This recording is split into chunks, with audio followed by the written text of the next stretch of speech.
ಎಲ್ರಿಗೂ ನಮಸ್ಕಾರ. ನಮಸ್ಕಾರ. ಇನ್ನು ಸ್ಫೂರ್ತಿ ತೋರಿಸಿ. ನಮಸ್ಕಾರ. ನಮಸ್ಕಾರ. ನಮಸ್ಕಾರ. ನಮಸ್ಕಾರ. ಈಗ ಹೇಳಿ, ಇದನ್ನ ಪ್ರೇಮಿಗಳ ದಿನ ಎಟ್ಸೆಟ್ರಾ ಎಟ್ಸೆಟ್ರಾ ಎಟ್ಸೆಟ್ರಾ ಅಂತಾರೆ. ಏನು ಏನು ಹಾಡಬೇಕು ನಿಮಗೆ? ನೋಡಿ, ನನ್ನ ಮೊದಲ ಪ್ರೀತಿ ಅಂದ್ರೆ ಕನ್ನಡ.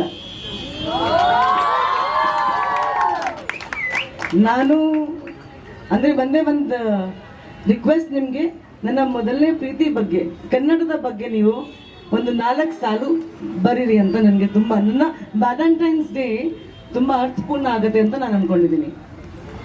ಸೊ ಕನ್ನಡನ ತುಂಬಾ ಪ್ರೀತಿಸ್ತೀರಿ. ಹೌದು. ಕನ್ನಡದ ಮೇಲೆನೆ ತಮ್ಮ ಪ್ರೀತಿ ವ್ಯಕ್ತ ಆಗೋ ಹಾಗೆ ಹಾಡಬೇಕು. ಹೌದು.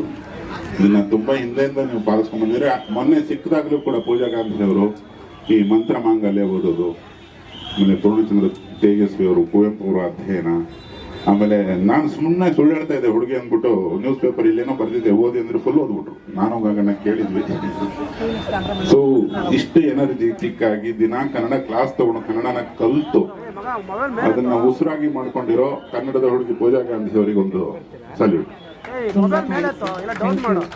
ನನಗೊಂದು 5-6 ನಿಮಿಷ ಕೊಡಿ, ನೀವು ಈ ಕಡೆ ಬನ್ನಿ, ನಾನು ಹರಿ ಮಾತಾಡ್ತೀವಿ, ಅಲ್ಲಿಂದ ಕಾರ್ಯಾಚರಣೆ ಶುರು.